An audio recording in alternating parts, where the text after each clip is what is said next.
Ladies and gentlemen, let me ask you a question that probably hasn't crossed your mind in a very, very long time.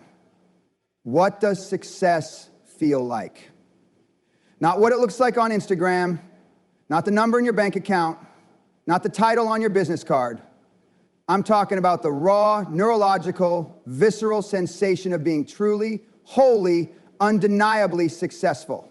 Most people are so busy chasing the external symbols, the trophies of success, that they have never once stopped to calibrate their internal compass to the actual destination. They are climbing a mountain with all their might, but they have never, ever looked up to see if the peak is even there. I want you to think of your brain for a moment, not as a mysterious mind, but as a biological machine, a wet computer of staggering complexity. Inside this 3-pound universe, you have a reward system, a network of neurons that uses a chemical called dopamine. For decades, we've simplified dopamine as the pleasure chemical. But that's a lie. It's not about pleasure, it's about anticipation. It's the fuel of the chase. When you desire that new car, that promotion, that first million, your brain is bathing itself in dopamine, painting a picture of a future reward. The chase feels incredible. But here's the tragic, devastating truth that nobody tells you. The moment you grasp that object of your desire, the dopamine plummets. The circuit closes. The chase is over. And you are left with a car, a title, a number, and a profound echoing, "Is this it?" This, ladies and gentlemen, is the central fallacy of the modern world's definition of success. We are all addicted to the chase. We are dopamine junkies, constantly moving the goalposts, forever seeking the next hit, believing that the next achievement will finally deliver the feeling we crave. It never does. It can't. The neurological wiring is designed for pursuit, not possession. So you spend your life on a treadmill, running faster and faster, wondering why you never actually arrive anywhere. You accumulate the artifacts of a successful life, but you are haunted by the ghost of a feeling you can't seem to capture. You have the success, but you are missing the successfulness. Let me give you a real-life example, one I've seen play out in labs and in lives. I once worked with a man, let's call him Mark. Mark was, by every conceivable metric, a titan. He had built a company from his garage into a global empire. He had multiple homes, a private jet, his face on the cover of magazines. He had won the game. And he came to me because he was suffering from a debilitating, inexplicable anxiety. He said to me, "I have everything I ever wanted, and I feel nothing, worse than nothing. I feel a constant gnawing fear that it will all be taken away, that I'm a fraud, that none of it matters." Mark was experiencing what I call arrival fallacy, the cognitive dissonance that occurs when you achieve a major goal and it fails to deliver the lasting happiness and satisfaction you expected. His brain had been so perfectly tuned for the struggle, for the fight, that in the absence of that struggle, it had begun to attack itself. He had reached the peak of his mountain, only to find the air thin and the view unsatisfying. He had never asked what it would feel like to stand there. He only knew he had to climb. So how do we solve this? How do we rewire this ancient machinery to not just chase, but to actually experience success? The first and most critical step is to perform a pre-mortem on your ambitions. Before you pour the next decade of your life into a goal, you must sit down, close your eyes, and project yourself into the future. You have achieved it. The check has cleared. The contract is signed. The applause has died down. You're alone in the room. Now, what do you feel? Be ruthlessly, painfully specific. Do you feel a deep, quiet pride? A sense of security that lets you breathe more deeply? The freedom to spend a Tuesday afternoon with your children without guilt? The respect of the one person in the world whose opinion truly matters to you? You must define the feeling with the same precision an architect uses to define the dimensions of a building. This isn't that woo-woo mysticism, this is high-performance neuroscience. When you define the feeling, you are giving your brain a new target. You are no longer just chasing a dopamine spike that will inevitably crash. You are chasing a state of being. You are programming your limbic system for a specific emotional outcome. And this changes everything. It changes the goals you set. If the feeling you're after is creative fulfillment, then the goal of making $10 million might be the wrong mountain. You might find that feeling restoring an old car, or writing a novel, or building a small, perfect, purpose-driven company. The goal becomes a vessel for the feeling, not the feeling itself.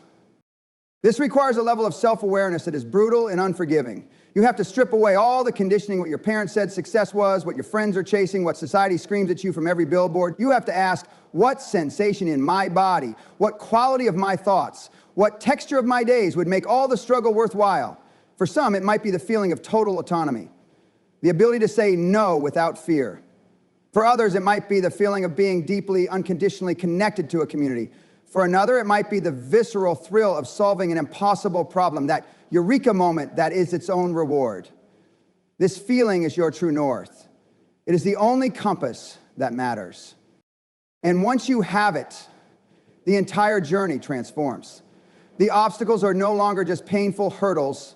They are the necessary resistance that makes the final feeling meaningful.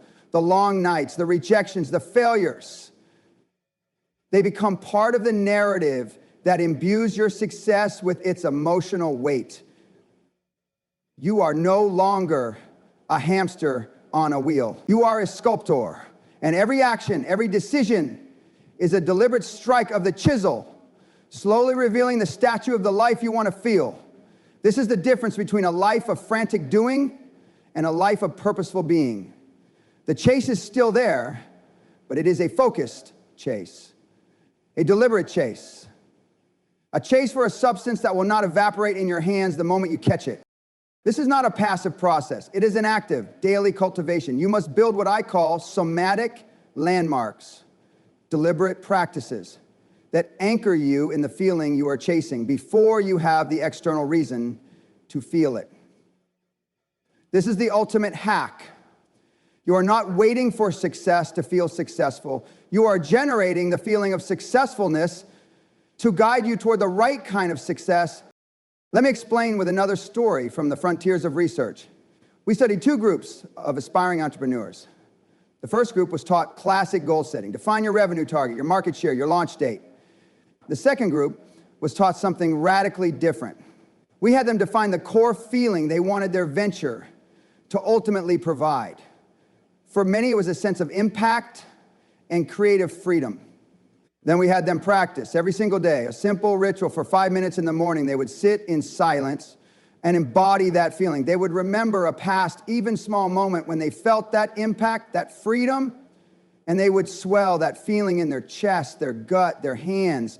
They were building a neural pathway, a familiar road to a destination they had chosen. The results were not even close. The first group, the goal setters, they worked hard. They hit some targets, missed others, but their stress levels were astronomical. Their happiness was entirely contingent on external validation, a good sales day, a positive review. When they faced setbacks, which they all did, it was catastrophic to their morale. The second group, the feeling group, they were different. They worked just as hard, but their resilience was otherworldly. A failed product demo wasn't a verdict on their worth. It was data to get them closer to the feeling of impact they were chasing. They pivoted faster. They collaborated more openly because their identity wasn't fused to a specific metric, but to an internal state they were learning to generate. They were, for all intents and purposes, already living in the emotional reality of their success, and their external world was simply catching up. This is the profound secret. Your brain does not know the difference between a vividly imagined reality and an actual one. When you consistently and emotionally rehearse the feeling of your success, you are quite literally rehearsing for a future event, neurologically speaking. You are making that state of being familiar, safe, and attainable. So when you do finally achieve the external milestone, there is no shocking, disappointing dissonance. There is a feeling of recognition, a feeling of, yes, here I am. I know this place. I built this inside me first. The achievement doesn't give you the feeling. It matches the feeling you have already cultivated. This is why so many people who win the lottery, who achieve that sudden, massive external success, have their lives fall apart. Their brain has no map for that territory. The sudden influx of wealth and change is neurologically alien, a shock to the system that can trigger anxiety, paranoia, and a profound sense of isolation. They got the trophy, but they had never once practiced feeling like a champion. The weight of it crushes them. You must build the internal container, strong and resilient, capable of holding the success you seek. Otherwise, it will spill through your hands, or worse, the container will crack under the pressure. So you start small. You don't wait for the $100 million 0-cent exit to feel the quiet confidence of a master. You find it today for 5 minutes after you successfully navigated a difficult conversation or finally understood a complex problem. You don't wait for the global fame to feel the warmth of connection.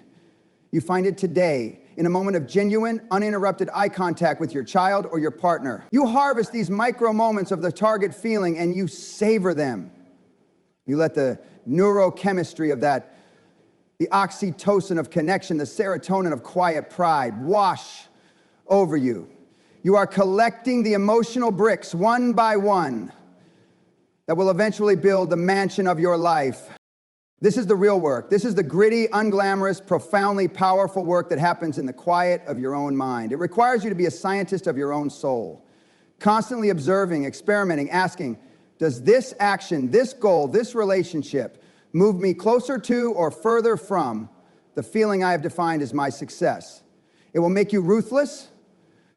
It will force you to say no to good opportunities that lead to the wrong feelings. It will compel you to say yes to difficult paths that lead to the right ones. You are no longer chasing shadows and symbols. You are chasing a substance you can feel in your bones. And this substance, this feeling, becomes your anchor in the storm. Because the path to any meaningful achievement is not a smooth upward curve. It is a chaotic, messy, and often brutal journey. There will be moments of profound doubt, of failure so complete it threatens to redefine you. In those moments, if your only guide is an external metric, a stock price, a number on a scale, a competitor's approval, you will be lost at sea. The metrics will have failed you. But if your guide is a feeling, a deeply ingrained somatic knowledge of what you are truly after, you will find your way. You can be flat on your back, financially ruined and publicly ridiculed, and yet, if you can close your eyes and connect to that core feeling of, say, resilience or purpose, you are not ruined. You are simply in a chapter of the story that makes the final feeling of success even more profound and earned.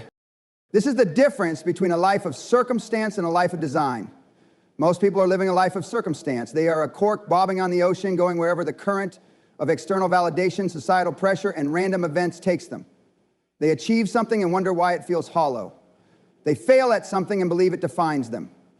But when you are designing your life around a specific predetermined feeling, you are no longer the cork, you become the submarine. You have an internal navigation system. The storms may rage on the surface, the currents may pull, but deep inside, you are moving with silent, determined purpose toward your destination. The external world becomes a source of data, not a source of your identity. Let me be clear, this is not about abandoning ambition. This is about refining it. This is about aiming your formidable, incredible human drive at a target that is actually worth hitting. It is about moving from being a success addict, constantly needing the next hit of achievement, to being a success architect, building a life with a foundation of profound personal fulfillment. The world will give you its definition of success. It will shout it from the rooftop. It is a seductive, shiny, empty promise.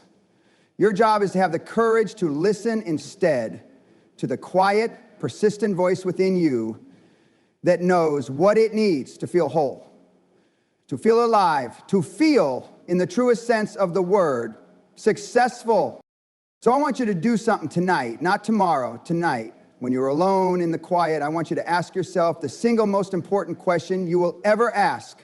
Before I die, what must I feel? Not what must I have, not what must I achieve, but what must I feel in the very core of my being? Let the answers come. Write them down.